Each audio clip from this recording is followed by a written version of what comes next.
I want to be the Mythbusters of backpacking. That's so much effort. Nobody wants to watch it. Nobody, yeah, and it bombs. It's like a dagger to the freaking heart. When you put together a video that you put barely any effort into, and then it does really well, that's what you want to watch? I feel like my camp chair opinion is quite unpopular. I can't try it. It's a principle matter now. It is. I refuse to do it. You ever sit across from someone and you just realize how much smarter they are than you? That's how I'm feeling right now, dude.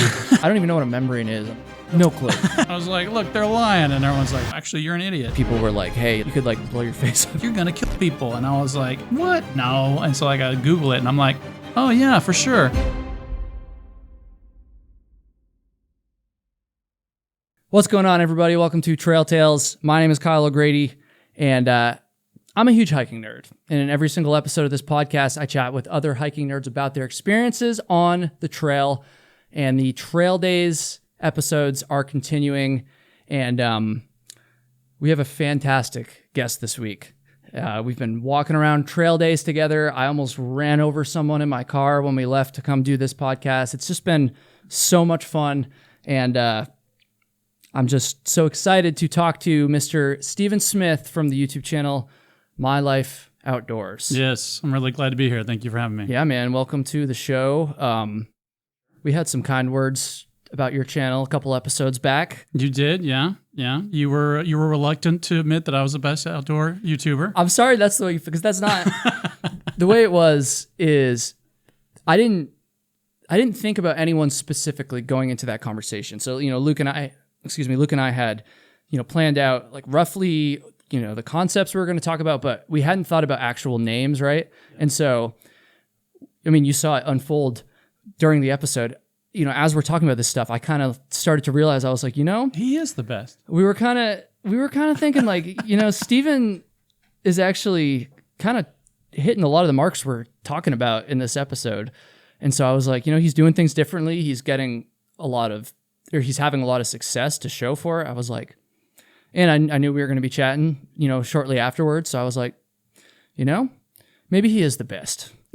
Your words, not mine, but well, I mean, that feels weird saying that. I'm mainly just messing with you. You're messing around, yeah.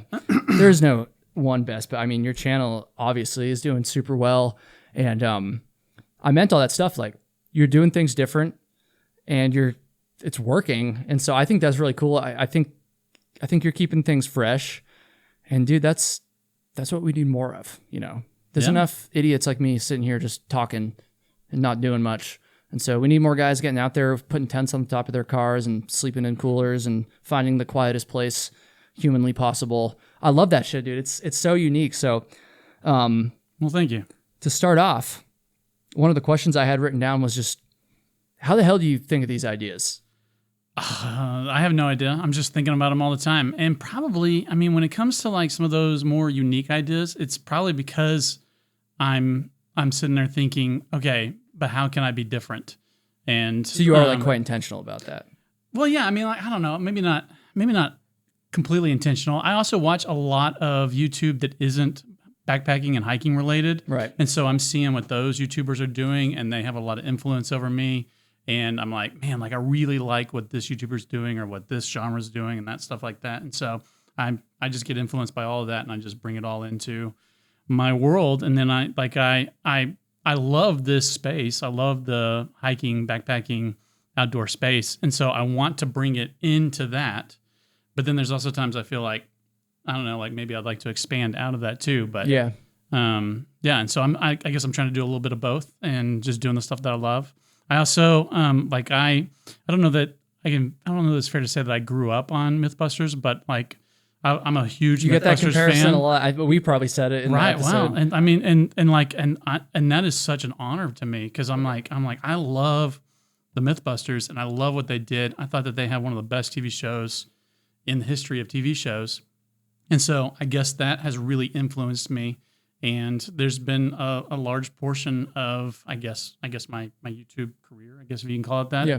I'm like, that is what I want to be. I want to be the Mythbusters of backpacking. Yeah, I wouldn't have put it together because I haven't really watched Mythbusters that much, but it's a good show. The comparison makes sense though, you know, and so I'm not surprised at all. One thing that kind of resonated with me there is like watching channels that aren't backpacking Yeah. and taking inspiration from other channels, which I don't know if it's a secret, but for everybody watching and listening, all your favorite hiking channels are probably spending way more time watching other channels that aren't hiking. That's a conversation that I've had with other YouTubers in this space all the time. I mean, even actually in that conversation with Luke, we started going off about like Ryan Trahan and all these people that have nothing to do with our niche. So thank you, Levi. I'm curious, who are some of the non-backpacking channels that you could say take inspiration from, or even just ones that you enjoy watching? Okay, so a channel that I have discovered like very recently, and they don't have very many videos, but I've fallen all over this channel. Have you heard of, I think it's Chuppel is what it's pronounced?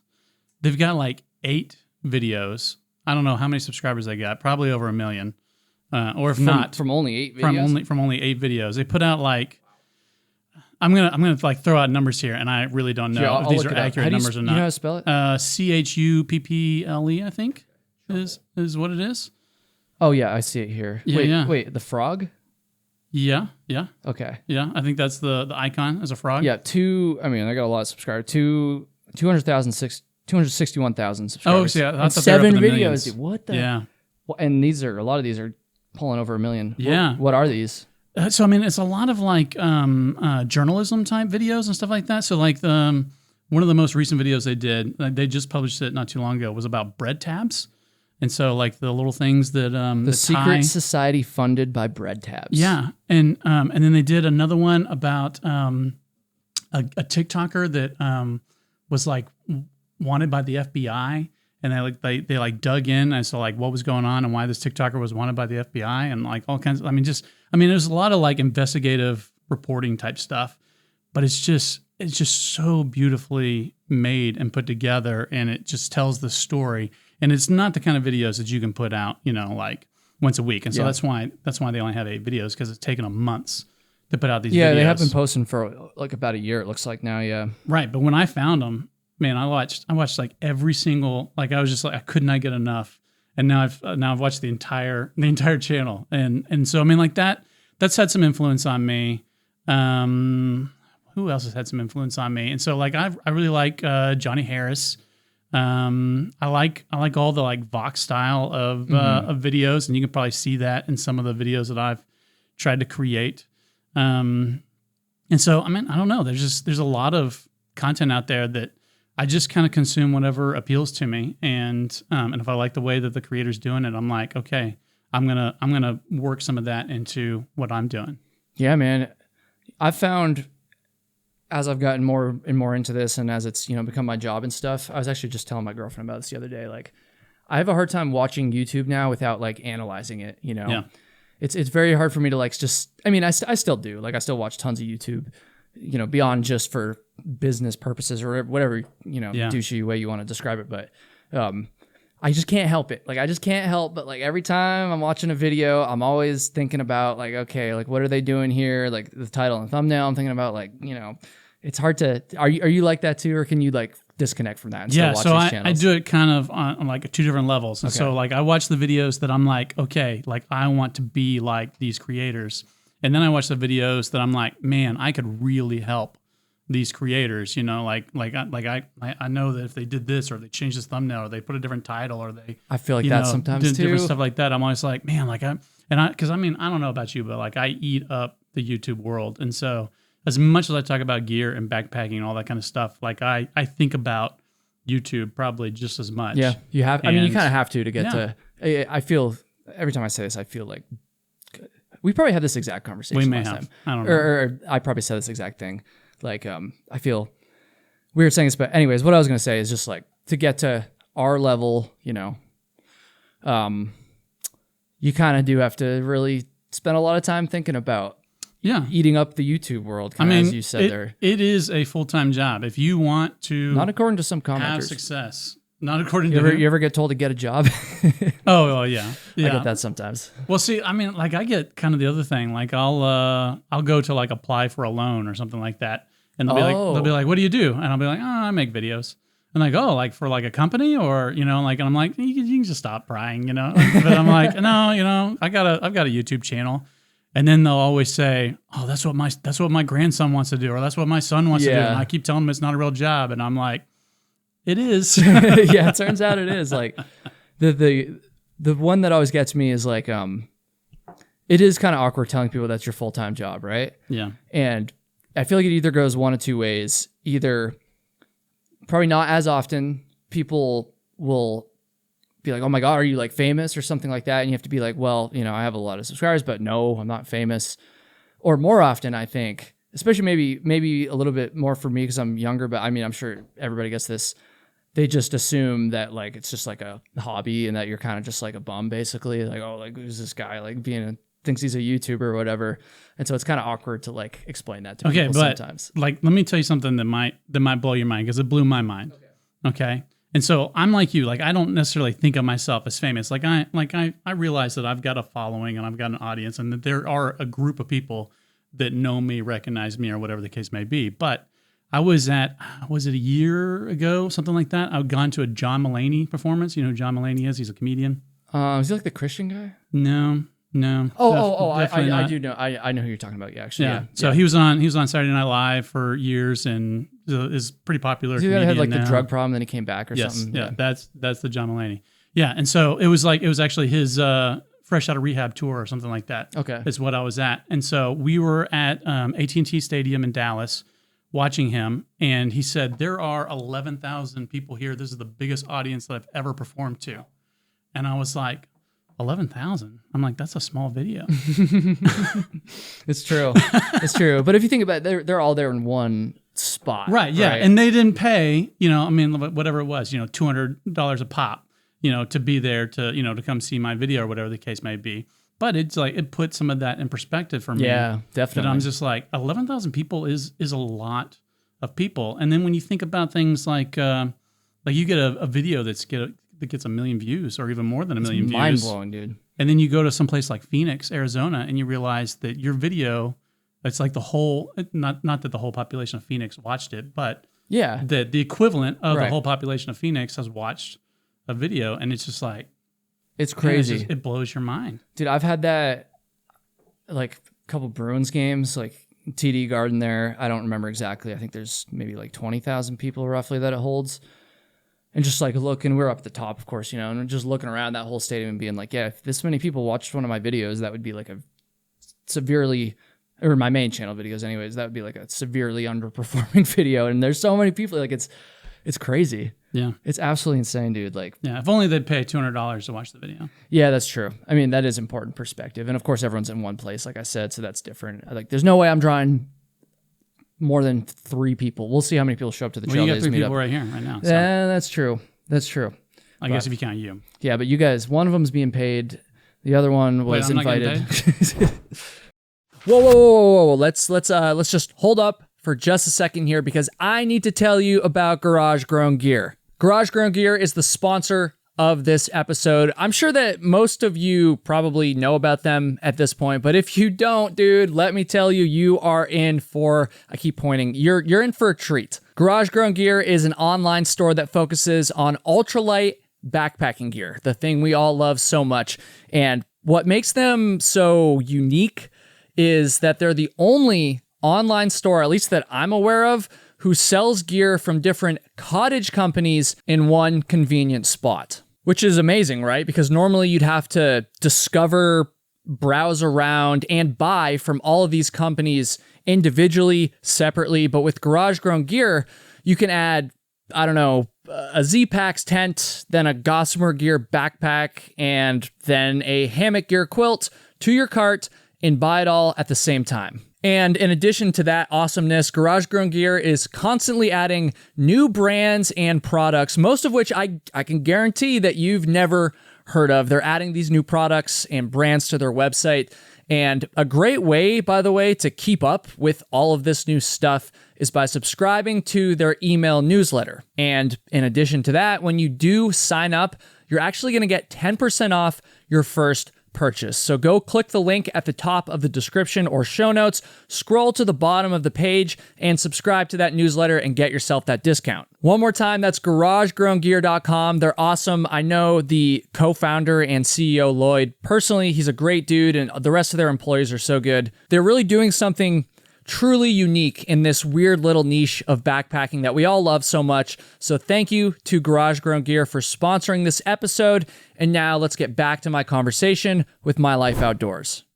So I guess since we're on the topic of backpacking YouTubers love talking about YouTube. But sometimes I wonder if like the people listening are like, shut up, YouTubers. We don't hear about your but I don't know. I don't know. I mean, if you are a consumer of YouTube, I think that you're probably interested in the way that YouTube works. I think so. And like, you got to understand people too. Like, of course, we all talk to each other and stuff, but it's not that often, especially in person, that we get to like actually talk about this stuff. Yeah. I mean, so it's nice to have that opportunity sometimes. Yeah, we talk about hiking all the time, but we don't get to talk about YouTube. And we are going to talk about some hiking stuff, obviously. This is Trail Tales after all, but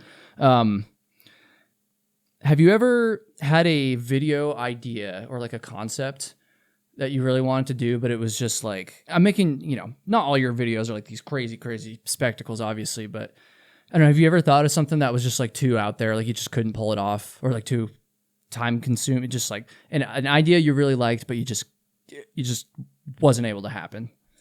Well, yeah, for sure. So like what comes to mind is the freezer video that you talked about before. So that idea developed out of a conversation that I and Justin Outdoors were having one time. Shout out to Justin. Like way back, we were talking about this and about how Dream of Dreams he would like to have, and we would both like to have like a testing facility, where we had like a walk-in freezer that you could test sleeping bags and sleeping pads and like a rain chamber. And, like all this like really cool stuff. There's like someday maybe, and so like ever since that conversation, I've thought about that, and I've thought, man, that really would be sweet to have that. And then the Nemo Tensor Extreme Conditions came out, and it was like pre-release, and I got sent one, and he got sent one. And he was telling me, maybe I've said this before, but he was telling me, he's like, yeah, I'm going to take it out to a glacier here in Canada, and I'm going to like test it on this glacier. And I was like, dude, I'm so jealous. Yeah, that sounds sick. I'm like, man, like I'm so mad that, like I could fly out to a glacier, and do that. And I was like, but man, like it's just, and then like I'm copying him, like all this kind of stuff. So I'm just like, I want something that's cool like that. And I honestly thought about like renting for a week, like a walk-in freezer, like they have mobile walk-in freezers or whatever. And I was like, you know what? Like I wonder if there's one that's just big enough, like a chest freezer that's just big enough that like you could lay down in. And so like I did a few Google searches and I found one, and I was like, I'm totally buying this thing. and my wife has, and so like to answer your question, like it went from like this like testing facility that I would love to have, but I can't. And so like I found a way to do it, like on a smaller scale. And even with the rain chamber, like I put out a video about Gore-Tex just this week, and I built a small little rain chamber for that video. Is that the one where you were like, the picture I used in that thumbnail where you were like, No. That was just a water hose. Oh, okay. No, for the Gore-Tex video that I put out earlier this week, I had like a humidity controlled chamber that I built out of like plywood and plexiglass and stuff like that. Dude, this is what I'm saying. Like, well, see, yeah, I love it, man. And I bought like a little shower head, and I bought a pump for like a fish pond, and I was running the water through the pump through the shower head onto a rain jacket and all kinds of different stuff. Like I didn't show it a whole lot in the video, but I messed around with it a whole lot. And so like I got to make the freezer, and I got to make the rain chamber, and I got to do some of those things. Yeah. I'm just doing it on a much smaller scale. And so so there's video ideas that I would like to make happen, but then there's also like, okay, I'm going to make this happen one way or another. What has been, sorry, I'm looking at your video. No, it's fine. I want to see this rain. Do you remember where in the video that the chamber came in? Like roughly. It's in the middle somewhere. It's like one shot of it. I think I'm looking at the right one. It's a super. Is the one you posted yesterday? It's super short. Super short Oh, shot. okay, here it is. Damn, dude. That's so funny. Yeah. I love that. Okay, so and again, I know not all your videos you're going to these extremes, but like out of all the ones where you're doing this stuff, what's been like the most difficult one to pull off? I'm not in views and titles and thumbnails aside. I'm talking just like physically, like putting it together or doing that. Yeah, so probably my favorite video that I've made is my video about silence.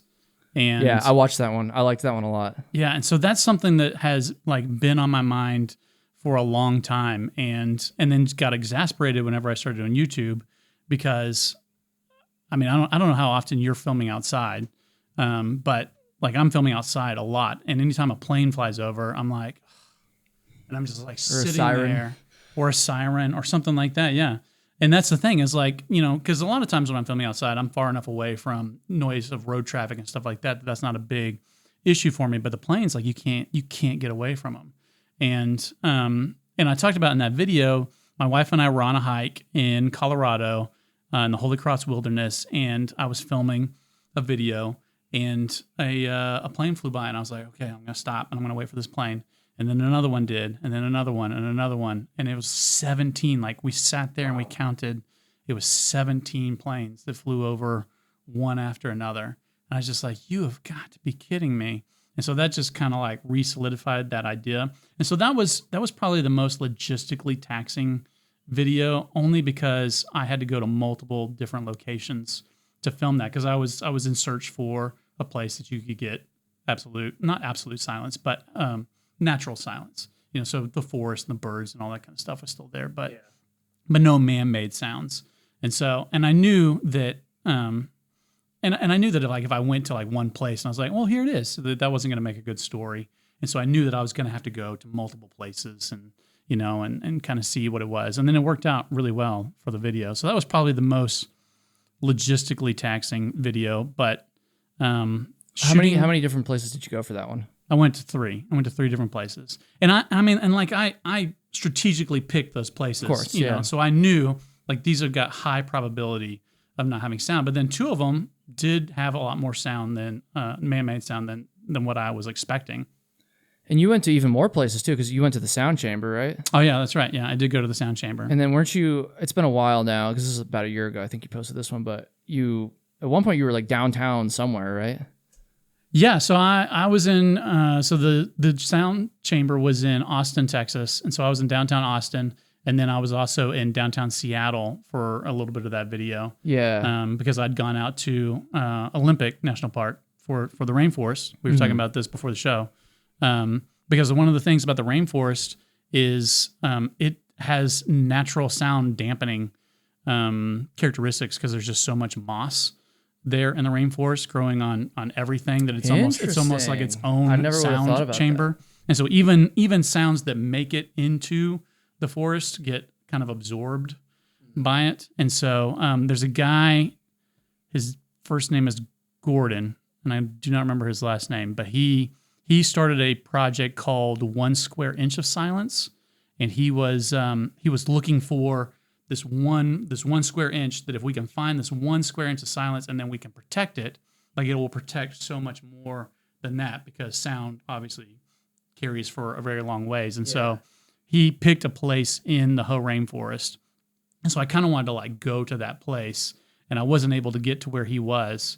But I was able to get out to the Hoh rainforest and experience it. And of course, while I was there, like a helicopter just like flew just like straight over me, really low. So it was just like deafening loud. But yeah, man, that was a great video. I need to go back and watch it, because it's been a minute now. But what was it like being in a sound chamber? I mean, is that cool. Even the right name for it? Am I saying that right? It's an anechoic chamber is the official term for it. And so the one that I got access to is not the quietest. And so like the professor, I can't remember his name now, but it's not as quiet as many chambers, and we can talk about why. That's Dr. Wilson. He said I could call him Preston. The guy that gave me access to it, he's like, we have it, and it's here. He's like, it was built in the 1950s. And so he's like, Austin, Texas was much quieter in the 1950s than it is now. And so he's like, it's not as quiet as it once was. And it's not the quietest. And so I did some sound measurements in there, and I want to say that I was hitting like 20, somewhere between 20 and 30 decibels, which I think 30 decibels is like a whisper, if I remember correctly. I can't remember off the top of my head. Like 0 is like the smallest that a human ear can hear, and a lot of people can't even hear that. But 30 is like the sound of like whispering in a library. Okay. or something like that. And so I think it was somewhere between 20 and 30. But like Microsoft has one in Washington somewhere that's like the quietest in the world, and it reaches like negative 15 or 20 decibels, which is like so crazy quiet. And they're really interesting because they're built on like springs. And so like they have like all these like automotive car springs that they build these rooms on, and that's to like isolate it from any vibrations of the building that they're in and all that kind of stuff. And so like they go to a lot of trouble to try to achieve those levels of silence. And so I mean it's neat. Yeah. Yeah. How did you get access to it? I just so I have an assistant that I pay to help me with different things. And so I told her, I was like, find me an anechoic chamber. And so she just started emailing a bunch of different people and was like, like, hey, and sometimes, sometimes like you reach out to somebody, I work for this guy and he's got a YouTube channel. Some people are like, oh, that's kind of cool. And then some people are like, I don't want to have anything to do with that. Yeah. And so this guy was interested and he I don't know that he wanted to be in the video, but he didn't want me to just use he's like, I want you to like interview somebody on our staff, or something like that. And so I ended up interviewing him and he was great, and like he did end up in the video and was telling me all kinds of different things about, sound waves and all kinds of stuff like that. And so it was a really good experience. Yeah, man. So this is what I'm saying. Like that's so much effort for one freaking YouTube video. Like back when I used to do my more backpacking stuff on the main channel, I would literally think of like 5 points I wanted to make, and I would just sit down, no script even. I would just have the bullet points, and I would just make a couple bad jokes and just mess around. And I think that's what a lot of people do, and I don't think there's anything wrong with that either. But like, I got plenty of videos like that. Yeah, I mean, we all do, right? But like, this is what I'm saying. I mean, you're flying up to 3 different areas just to go in the woods, and then you're going to visit this sound chamber. You're like doing all this stuff. Like it's crazy, dude. Well, and so one of the things that influence videos like that for me is, like I don't know about you, but I always loved making like trip report videos is what I would call them. Oh yeah. Like you go hiking, you talk about the hike and all that kind of stuff. Nobody wants to watch it. Nobody wants to watch them. This is the struggle that every backpacking channel has, dude. Like not every, because there are some people that are able to do it and they like build whole channels off of it. But I can't be that person. That's fair. Like Adventure Archives does pretty well with theirs, and they've been doing it for a while. So I don't know if they got kind of grandfathered in. I haven't really watched too much of their videos, so I'm not trying to take anything away from them. Who are some of the other ones that can get away with it a little more? I mean, there's plenty of like more like maybe more van lifey channels where they're kind of going out and going on these adventures and they get pretty good views. Miranda does pretty well, I guess, although she usually frames it in a more interesting way than just here's my hike. So yeah. So what's the guy that does the like the ASMR type silent videos? Oh, Craig Adams. Craig Adams. Yeah. I could think of Adams, but I couldn't think of his first name. Yeah. And so like he's got a pretty good following, and he's just filming himself hike. He's not even saying anything, just filming himself hike. Yeah. And I've tried making videos like I'm like, those are awesome. I'm gonna make one just like it, and it bombs. I will say the only like this is my hike and you're framing it that way types of videos that do okay are like the either AT or PCT kind of vlogs, especially in the context of a thru hike, just because those trails are, and maybe CDT to a slightly lesser degree, because those trails are just so famous, and especially the context of an actual thru hike, there's a pretty compelling story there. So people are more interested in those, but that is just and so that's what prompted for me videos like that. And I'm looking to do more because like I like making trail videos, but nothing exciting really ever happens, And so to me, like you go out on the trail and most times you're looking for an enjoyable experience,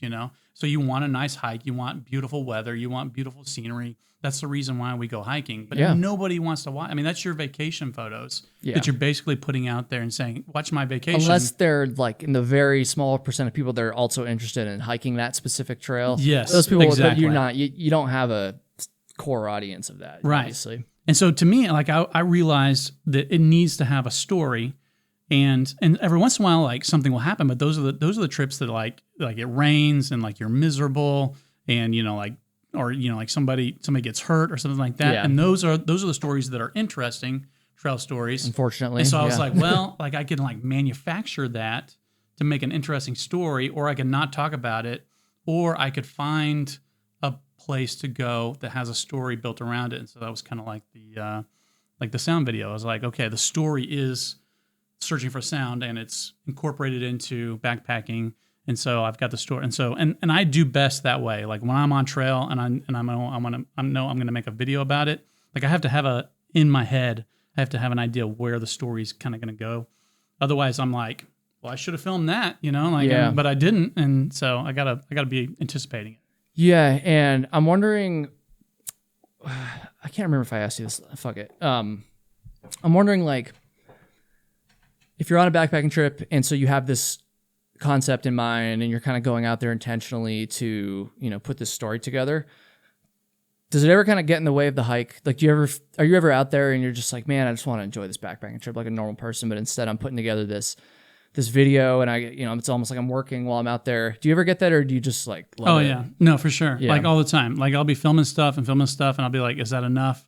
And I'll be like, surely it's enough. Like I just want to sit down and cook dinner and, and relax. Because you're still hiking too. Like just imagine, right. A normal backpacking trip for everybody watching and listening. And then you also have to put together this very specific concept, I guess. Well, and for me, it's like filming everything, So like you're making dinner, and it's no longer are you're like setting up a stove and boiling some water. Now you're like, okay, like set up the camera, and now turn on the stove. All right, now move the camera, and now you're like pour the water into the pot, and now move the camera again, and now it's boiling, and all that kind of stuff. And so it's like everything you do is like become that much harder because you're filming it. Yeah, and on the flip side, it can be kind of fun too. I found I think the more you do it, maybe it becomes a little more routine. But like I know, especially when I first started, like I was pretty pumped to do that stuff because at that point I had backpacked quite a bit as well, and so just like the fact that I was adding this new element into my experiences out there was kind of fun and kind of fresh, and so I didn't really mind doing all that stuff. But it just depends day to day too, or just if you're extra tired from the hike that day, you're probably not gonna be as pumped about having to get all these different shots at camp. But if you're feeling good, then sometimes it's not that bad. I guess it really just kind of depends. And I've noticed for me, if I'm excited about the video that I'm making or the story that I'm telling, then I'm excited to get those shots. But if I'm just like, man, I know I should be doing this because I'm probably going to need it for this, or I'm going to need it for that, that's when it starts to feel kind of burdensome. Fair. And I'm like, man, because every time that I don't do it, I get home and I start putting together a video, and I'm like, I really wish I would have gotten that shot, or I really wish I would have filmed this, or I really wish I would have talked about this, or something like that. Yeah, for sure. Where do you think are your best ideas? Is it when you're actually on trail making another video? Does it just come to you in the shower or whatever? Is it intentional? You kind of sit down and like, this is my brainstorming time, and you come up with things then? Because like, I just love these concepts. It's so unique. So I'm curious about like how and even where you are when you kind of think of these things. I would say all over the place. I think probably some of my best ideas have come randomly or have been inspired by something else that I'm watching, So if I'm watching, and then it just kind of maybe it doesn't all click there, but like you get the idea, you get that excitement. I've had that before too. And so like like I'll wake up in the middle of the night sometimes, like 2 or 3 a.m. and I'll just like, oh my god, I'm almost like dreaming of it, and I'll just start writing, and I'll write like whole video scripts and stuff like that in the middle of the night. Wow, you'll go that far because that's when it's like flowing. Wow. And other times, if I ever stop that, if it's ever flowing and I ever stop it and I try to come back to it later, it's almost like I can't ever get it going again. And so when the idea is coming, like I try to drop everything and do that. And if I can't drop everything, then I try to like make some notes so that at least I can jog my memory back towards whatever idea it was that I was wanting to talk about. Damn, that's crazy. I've had those moments before too, where maybe not in the middle of the night per se, but just like you're not working and you think of something, and I'll jot it down for sure. But I don't think I've ever just like straight up dropped everything to just like start actually making the video. Well, and that's probably an exaggeration, So I mean, like if things can be dropped, then I'll drop everything. If you're in the middle of a funeral, obviously you're not gonna. Like, can we pause this for a few minutes now? Damn, that's crazy. Do you ever? Okay. I mean, this already, and I think I said in the last time that Luke and I were talking about you, like, I haven't seen all your videos, obviously, and I haven't watched many of the recent ones. Yeah, maybe I can binge tonight, like you binged that other channel you were talking about there. That's right, yeah, they had 8 videos. I guess let's talk about your, say the past couple months, we'll say, or even longer than that. Ever since you started doing these more, for lack of a better word, intensive ideas, or that's not the right term. You know what I mean? Just like the stuff that's hard to pull off, like right. putting the tent on top of your car, or getting in the freezer, the sound chamber, all these things. Since you started doing that stuff, do you feel any sort of pressure to like continue to outdo yourself, or do you feel pressure like, okay, if I stop doing this stuff now, people are gonna stop watching, anything like that? I mean, I don't know that I've ever felt like people are going to stop watching. But I get surprised all the time by videos, in both directions. I get surprised when videos don't do as well as I thought they would, and I get surprised when videos do better than I thought they would. And it's almost always a surprise. I'm always like, this video is not going to do well, and it does. And I'm like, oh no, like this one's got some real potential, and then it does terribly. Those hurt, don't they? They do. I feel you, man. I've had plenty of that. It's one thing if you don't really think it's going to do that well, and then it does not well. I mean, it sucks, but you're like, okay, well, at least I kind of saw it coming. But yeah, I've had plenty of ideas before where I'm like, I'll even tell my girlfriend, like, I think this one's going to do really well, and then people just aren't clicking on it, and it's just like a dagger to the freaking heart, dude. It sucks. And it almost makes you mad. It almost makes you mad when you put together a video that you put barely any effort into, and then it does really well. And you're like, oh, like that's what you want to watch, I'm like, come on. And then you have this video that you spent months and you flew all over the country and all that kind of stuff. And then, you put that together, people are like, eh. You're like, come on, like really. And so I've got a question for you, actually. Does this ever happen to you? You ever start editing a video and just like, this video's terrible. Like it's just absolutely terrible. And like you keep going because you got to have a video. What is that, like the sunken cost fallacy? Is that? I don't know. I've never heard of that. That's probably not it. I sound like a real idiot on a lot of these episodes. If you couldn't, no. It's like the thing where exactly what you just said. Like you've sunk so much into something that you just can't stop, even though you know that it's probably. Because I would say probably. Yes, I did get that right, actually. Most videos that I've been putting out lately, when I start editing them, I'm like, this is a terrible video.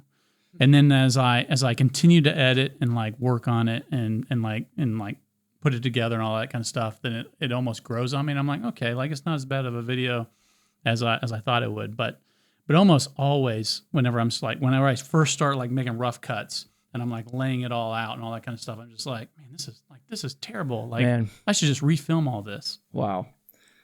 Yeah,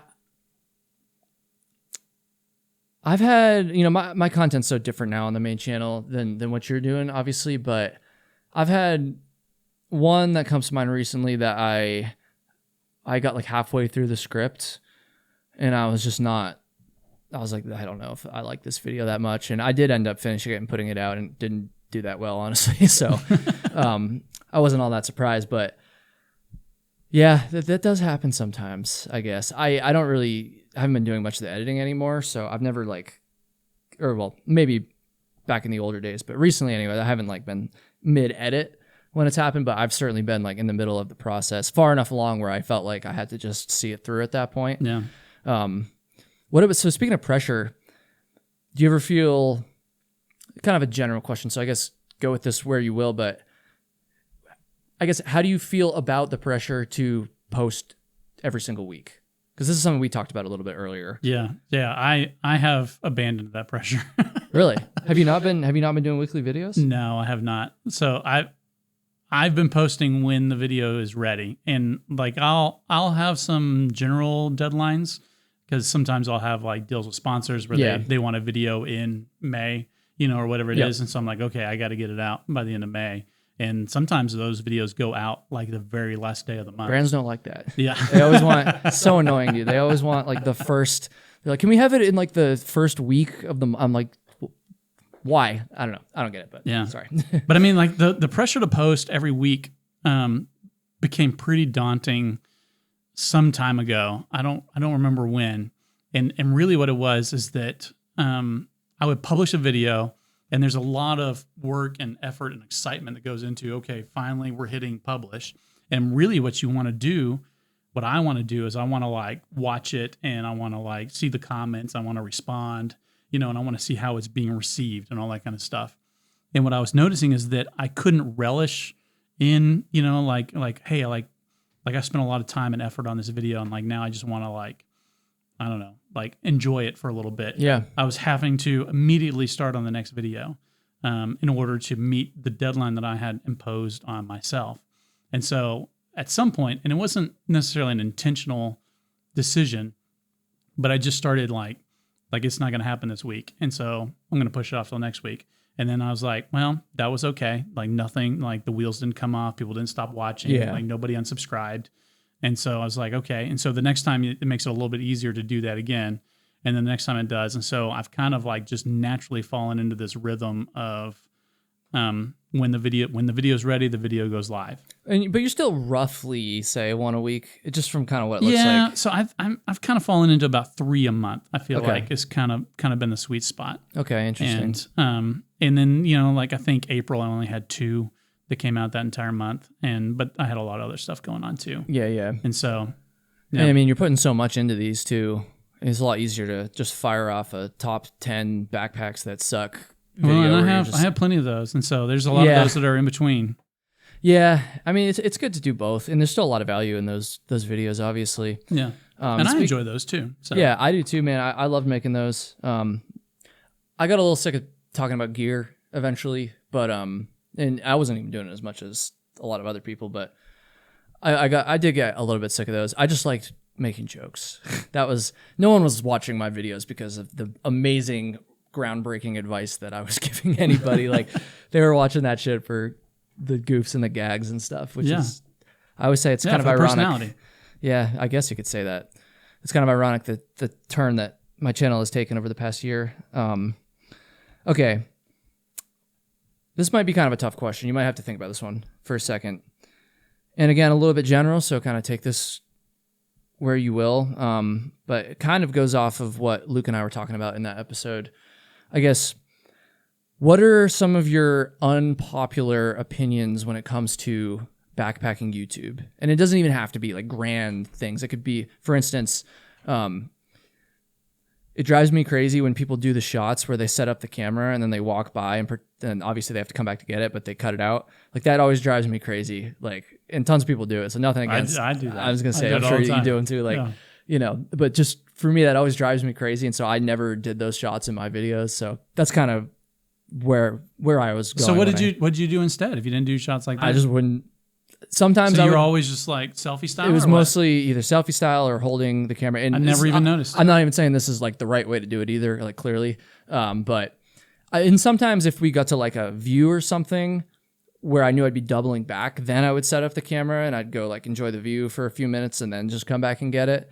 But it almost became like a principle for me. At one point, I was like, I will not do the shot where I set up the camera and I walk by. I think I actually might have done one last year, like the first time ever. But They're such great shots. they are great shots. Maybe that's why I never made it in that niche.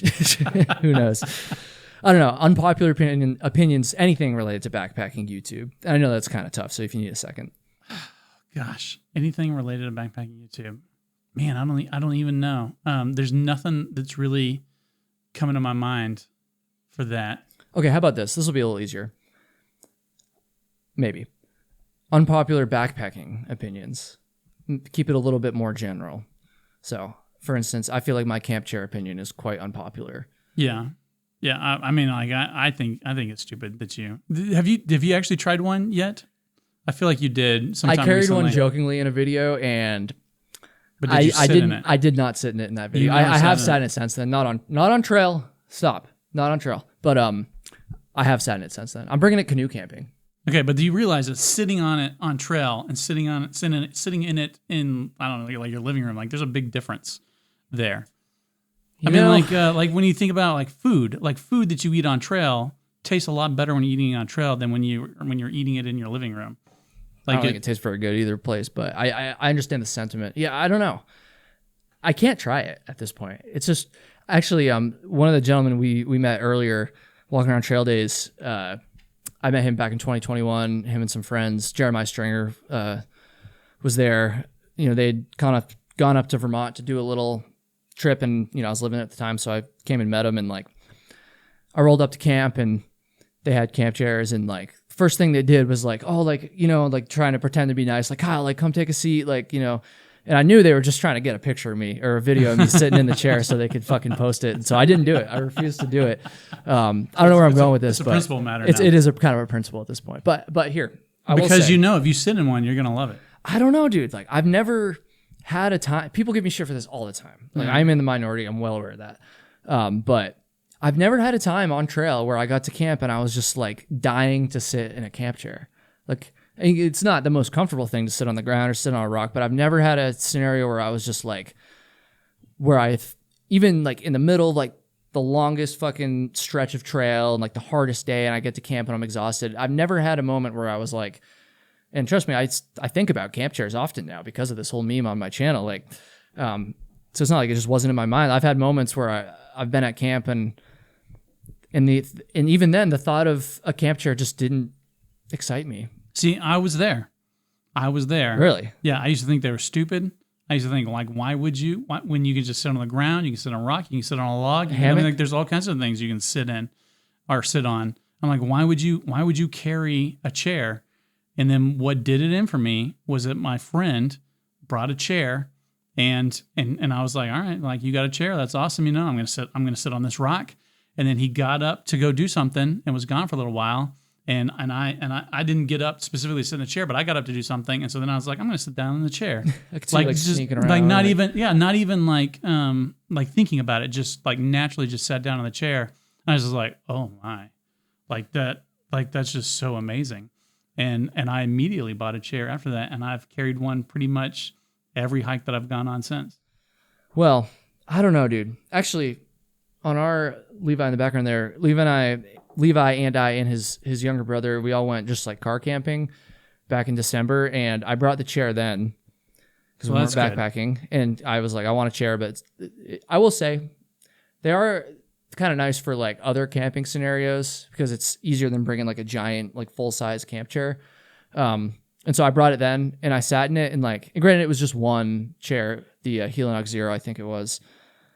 And it was fine, but I didn't think it was that comfortable. And again, the context is different than you've been hiking all day and you're tired at camp. I understand that, but it just it wasn't that comfortable. Like you're so low to the ground and you're like kind of fucking squeezed up, dude. I don't know. I just see. I love the Chair Zeros, but I actually do not. I'm not a big fan of the what's REIs. It's the Flex Light. Is that what they call it?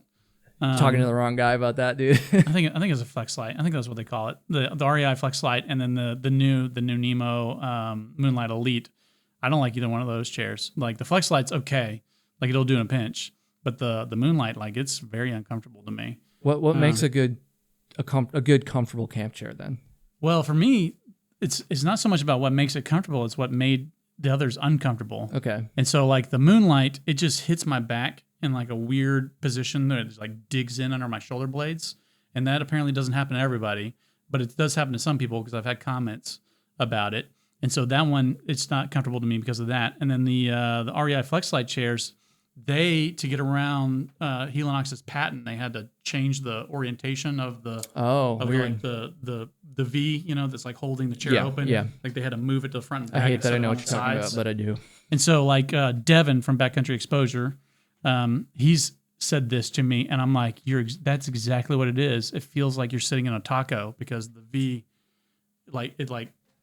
you can feel it on your legs, and stuff like that. And I'm like, that's exactly what it is. And so, but it's not as bad as the Moonlight, in my opinion. And so, but the Chair Zeros, we went on a month-long car camping trip last year, and I brought a bunch of Chair Zeros for my kids. And I had like a big chair for me, and my kids kept sitting in the big chair.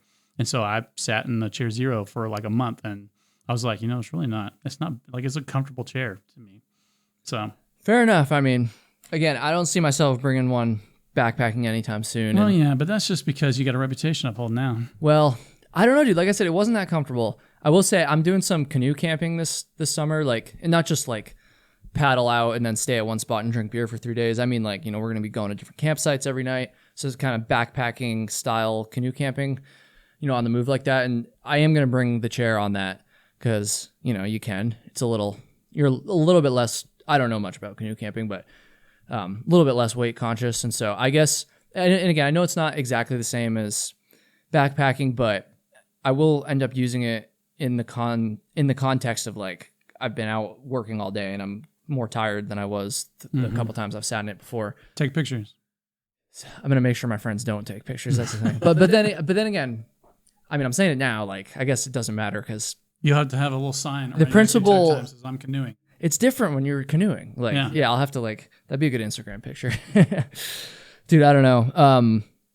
Okay, so we're getting into some of the gear companies. I'm talking shit. What do you think are some of the overrated either types of gear, like a more general, like a camp chair, or even if you want to get specific, you can like just overrated backpacking gear. What do you think? Because we talked about underrated gear last episode. Yeah.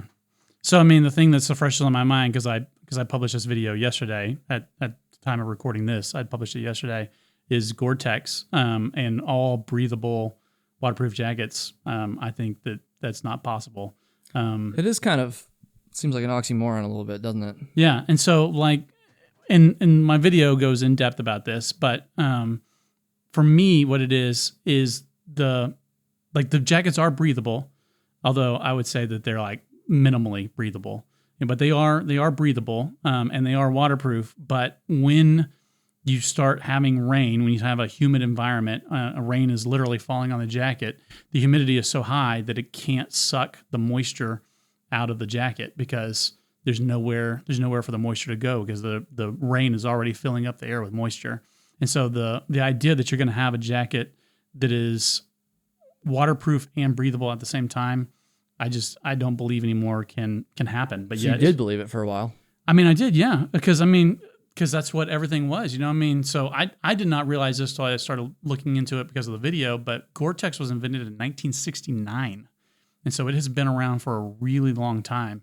And so since that time, people have been believing that the Gore-Tex is what you need to have, you know, or a breathable jacket is what you need to have to really be a hiker, to be an outdoorsman, to whatever.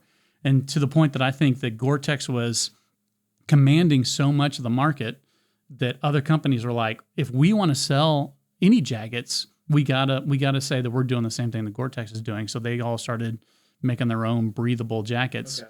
And I just don't know that that's, I just don't know. I don't believe anymore that that's possible for that to happen. And so I think that there needs to be, and I think there are other technologies out there, but my world has been so tied up in breathable membrane jackets for so long that I haven't ever looked outside of that. And so now I'm going to be on that hunt to try to figure out, well, and like the umbrellas, you know, so I did a video about umbrellas and I absolutely loved them. And I got so much crap, you know, in the comments about like, well, what about wind? You know, I'm like, well, it's not like how often is it windy? You know, like, well, then it's not going to work in the hiking. Wind. You know, if you're in an area like the desert or something, you probably can not bring it. Or actually, a lot of people have umbrellas in the desert. What am I talking about? I don't know. And people are like, well, yeah, if you're hiking in a park like you, but what if you're like bushwhacking? I'm like, well, yeah, that's not going to like use common sense, people. But I'm not. Right. Yeah. Like I'm literally not doing it. Yeah, I'm on the trail. And so I really like umbrellas and I've got a rain kilt that I've used that both of those I felt like worked surprisingly well for me. I haven't had a ton of luck with ponchos, but I am really curious to like look into other technologies like waxed jackets and like Paramo from the UK and stuff like that are all different technologies that are supposedly trying to solve the breathable waterproof problem without using membranes. And so I'm really interested to try to check out some of those. Yeah, man. You ever sit across from someone and you're chatting and then after a while you just realize how much freaking smarter they are than you? That's how I'm feeling right now, dude. I've kind of changed the topic here, but like, it's probably good that my Kyle Hates Hiking channel has changed so much because like, I can't keep up with you guys, man. Knowing all this stuff. I don't even know what a membrane is. I'm not like, no clue.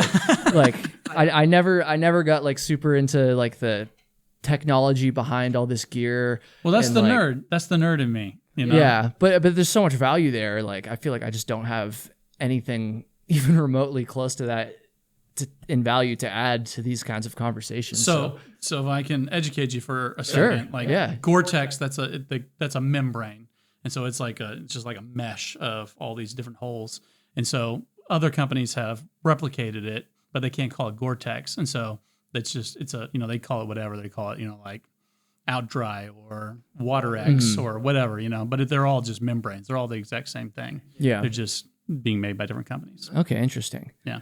One thing I do know is that frog togs are pretty sick. You've used frog togs before, right? I have. I've seen them in your thumbnails. I think. Yeah. So that's I can't speak for everyone who's through hiked, but those are super popular, especially among like long distance backpackers. Mm-hmm. I mean, they're super lightweight, obviously, but they're just affordable.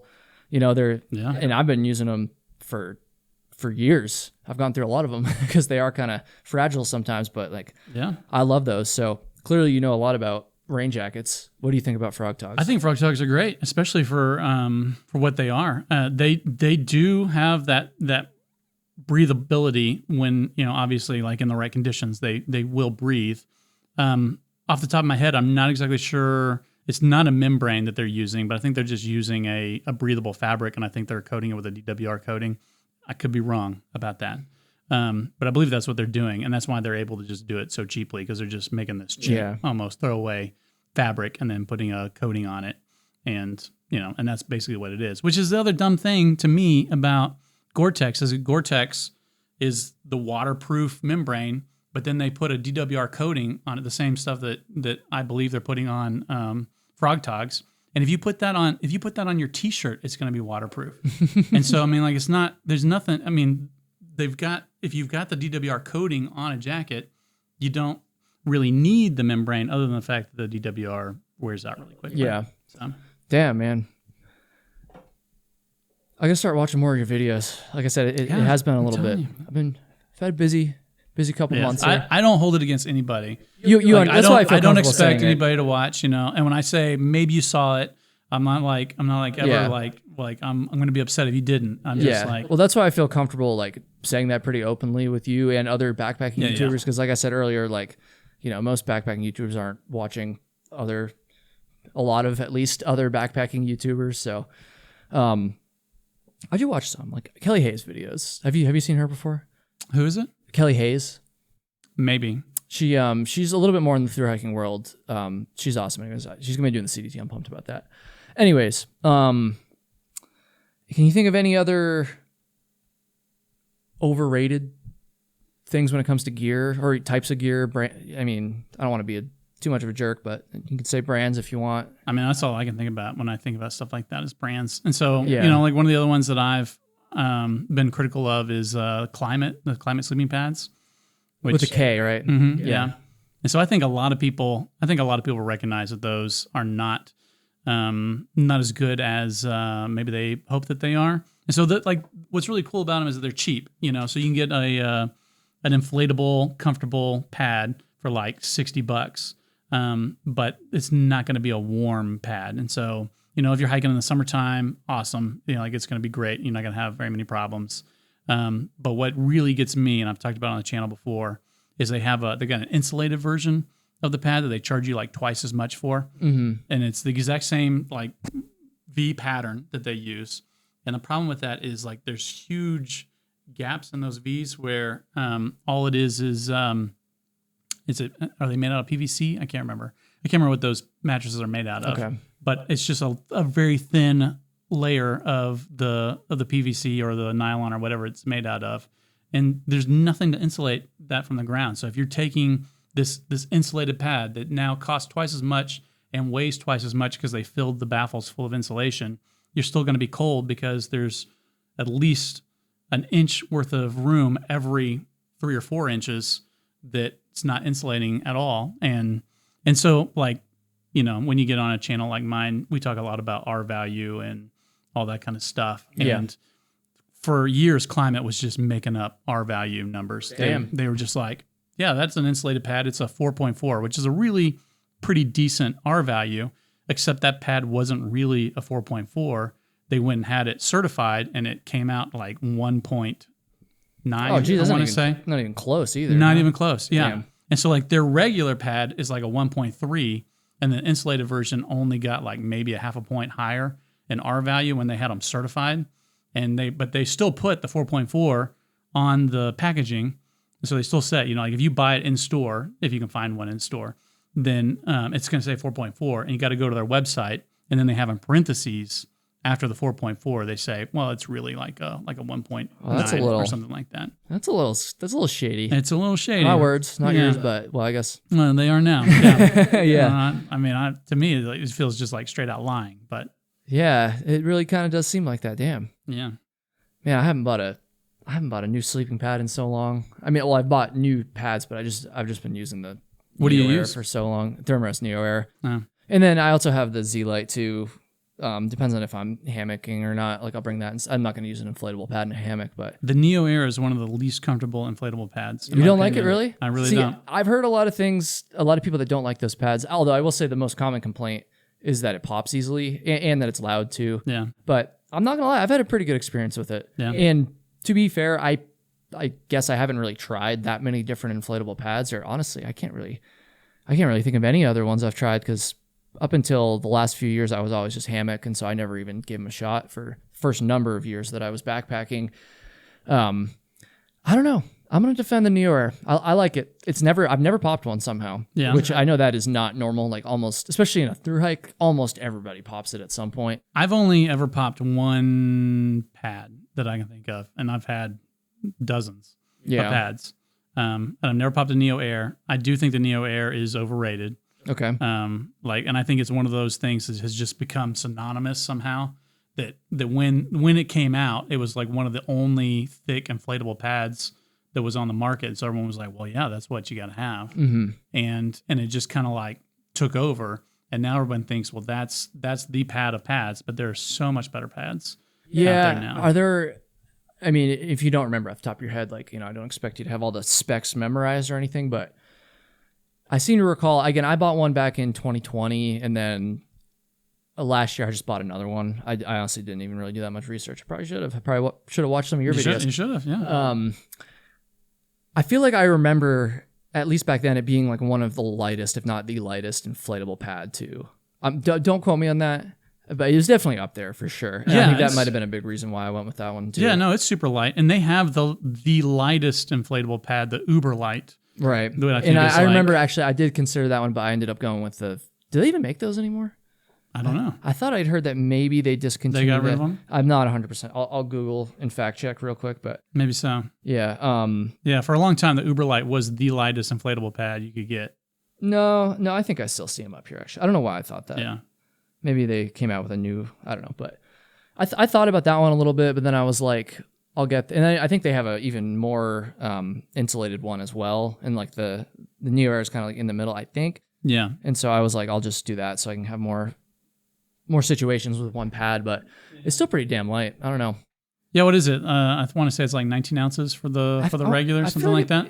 I feel like it might be a little bit less. I'm not 100% sure though. So I have the Uber Light pulled up here. The Uber Light is standard is 8.8. I was going to say 8. Let's see. Neo Air.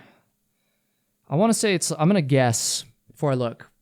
I want to say it's around like 14. Okay. So, and to be fair, I guess I'm looking at the latest version, which they have. Are you looking at the 20-inch versions? Just the regular. And they're calling it the NXT, the Next now too. NXT, yeah. So they made them quieter. That's what the NXT is. Oh, really? That's another thing I was going to say. Yeah. Okay, so this one has it regular is 13 ounces. I think I might have been looking at the short actually when I read you the Uber Light one there, but the regular Neo Air here is just X-Lite is 13 ounces. That's pretty good. So interesting story about the NXT. So that came out last year, I want to say, and they were claiming I don't remember the numbers off the top of my head, but I want to say they were claiming that they were 80% quieter. Okay. Something like that. It was a really large number, 60, 80, something like that, percent quieter. And so I was like, well, I'm gonna find out if it really is. And so I bought a decibel meter and like went out and like recorded. I had an old one, and I was like, all right, let's see how many decibels it is, and I was like rolling on it, pushing on it, and all kinds of stuff. And I got the new one, and I was showing. What was I showing? I was showing like 4 to 5 decibels quieter is what the difference was, and I was like, that's not 80%. That's not 80%. And I got schooled. This was before the silence video. Okay. I got schooled in the comments about how every time, like every decibel of sound is a doubling in volume. And so it's like an exponential scale. Okay. And so it just gets, like a 4 or 5 decibel difference is like an 80% difference. But it's also very difficult for your ear to hear that big of a difference or something like that. I can't remember, but I mean, like, just like my comments just got lit up about it because I was like, look, they're lying, and everyone's like, well, actually, you're an idiot, And I was like, oh, okay, and so learned a lot about decibels in that video. You got to learn, dude. Yeah. Speaking of getting lit up in the comments, this just popped in my head. I totally forgot about this, but not that it was like that big a deal, but I feel like I remember. Sorry to bring this up, but I feel like I remember this is probably like a year ago. You made a video. I don't remember what it was. It was something about refilling gas canisters, I think. Oh yeah. And didn't you mess something up in there? And then people were like, "Hey, like you could." Yes, I made a big mistake. Blow your face up or something like that. Yeah, and actually, I've got a follow-up video that I want to do about that. Which, like, if anybody watches this, they're gonna steal it, but I'll tell you about it anyways. Okay. And so I mistakenly said that you could refill those with like a larger propane canister, and you should not do that. I found out through the comments. Like I learn stuff in the comments all the time. Of course, man. Yeah. Like I'm constantly learning stuff. And I appreciate that you're willing to admit this stuff. Yeah, and learn for from sure. it, obviously, because at the end of the day, you want to serve your audience as best you can. So if you get something wrong, you want to be able to. Right. Yeah. And I got super nervous about it whenever I realized, oh yes, I had made a mistake because it is super dangerous. Yeah. Propane is under a whole lot more pressure than isopro, which is oh gosh, I can't remember what it's called.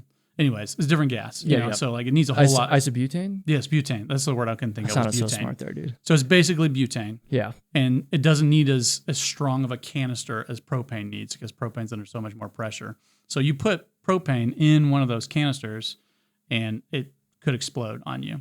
And so I was like, yeah, look, you can buy the cheap propane and you can just fill it up and like save all this money. And people are like, you're going to kill people. And I was like, what? No. And so I got to Google it and I'm like, oh yeah, for sure. And so I go in and I cut it out of the video and I'm like, okay, I'm just going to cut it out of the video.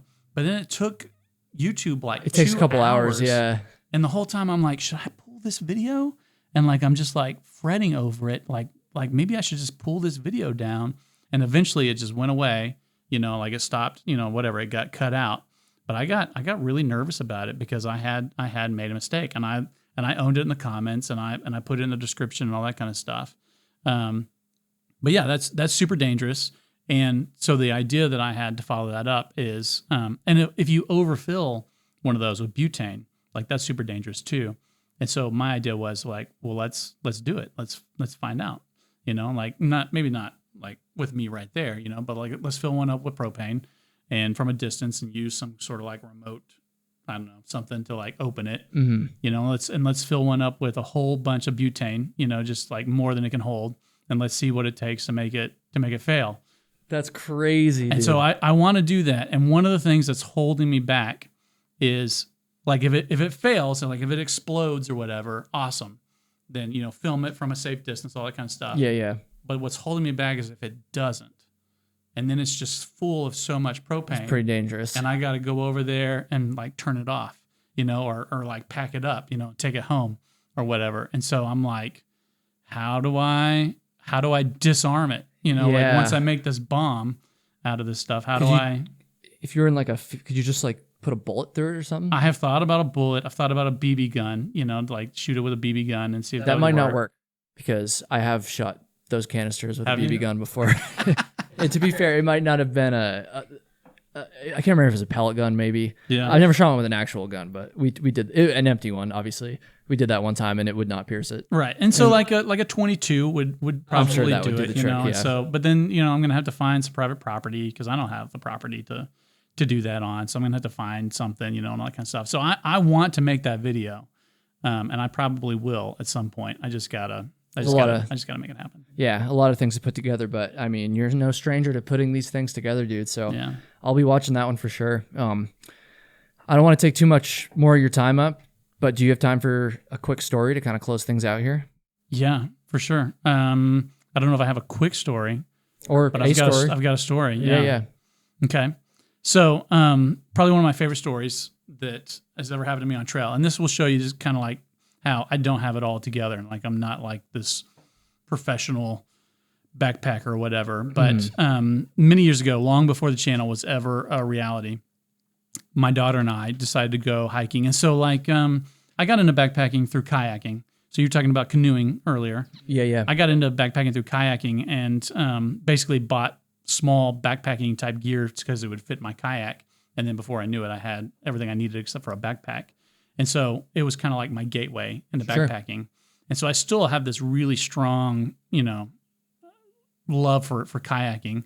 And I found this trip that my daughter and I could go on that was going to be like a combination, like a pack and paddle.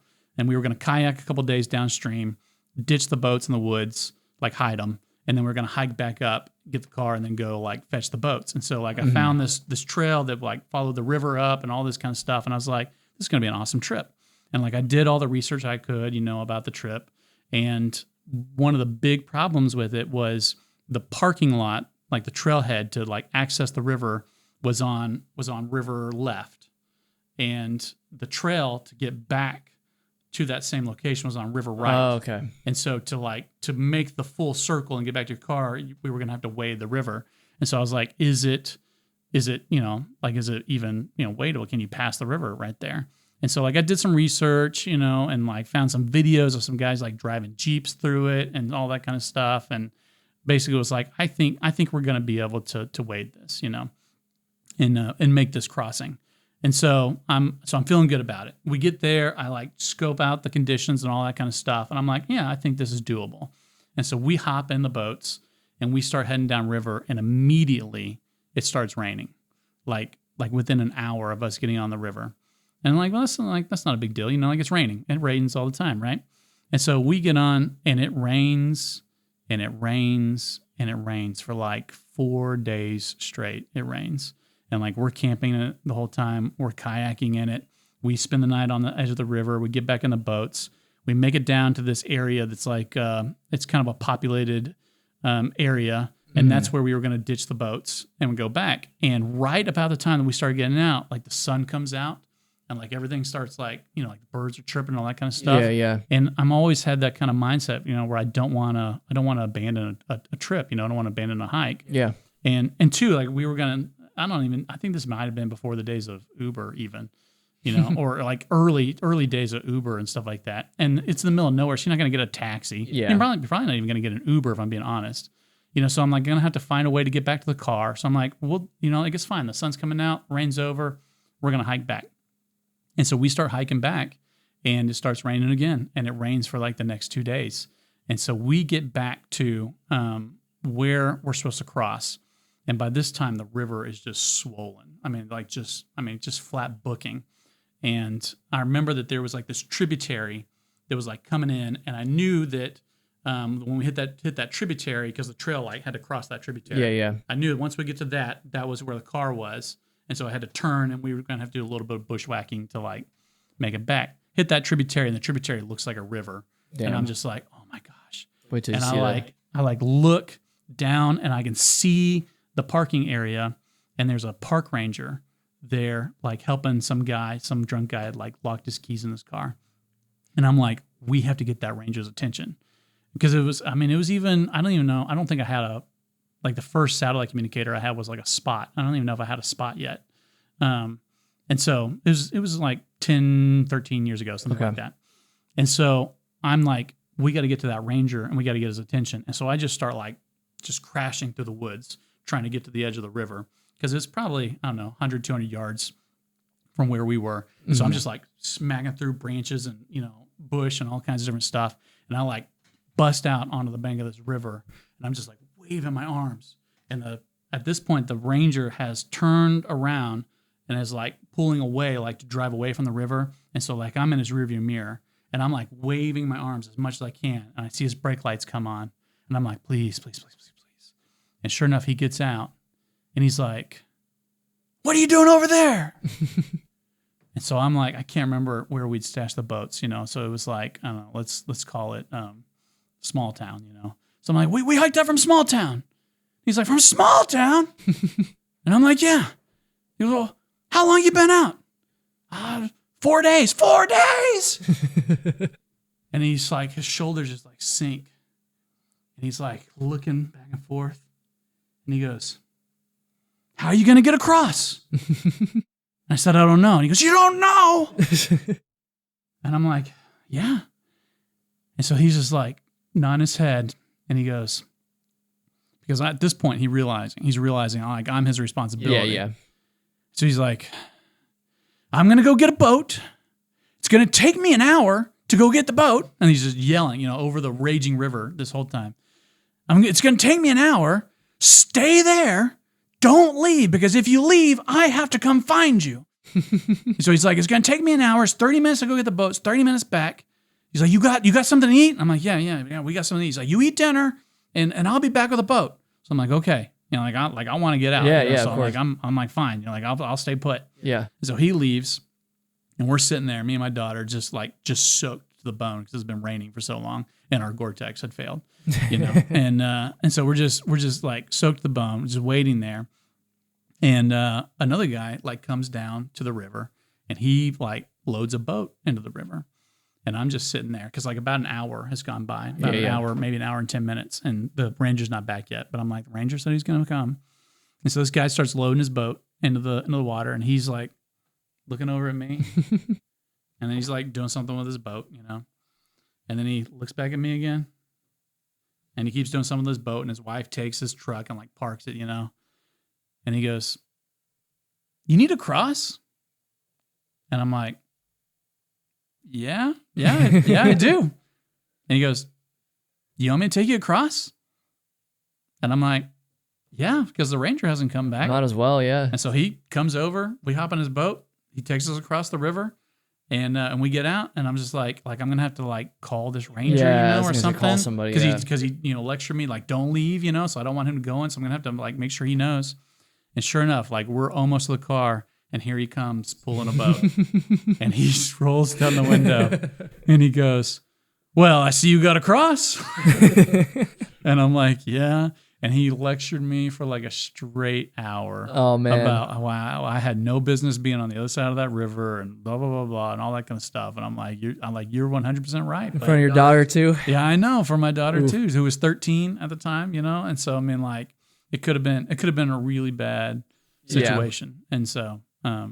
And so you can't, just because you want the trip to happen doesn't mean that it should every time. Yeah, you gotta man. have those judgment calls. There's a good lesson there for sure. And I almost wonder if he would have been more, if secretly he was glad that you got across, because at least that means he didn't have to like launch the boat and go to that extra effort. So maybe I understand why he lectured you, but maybe who knows? I could have been on your YouTube channel if things had gone differently. Yeah, let's not have that happen, man. Let's not have that happen.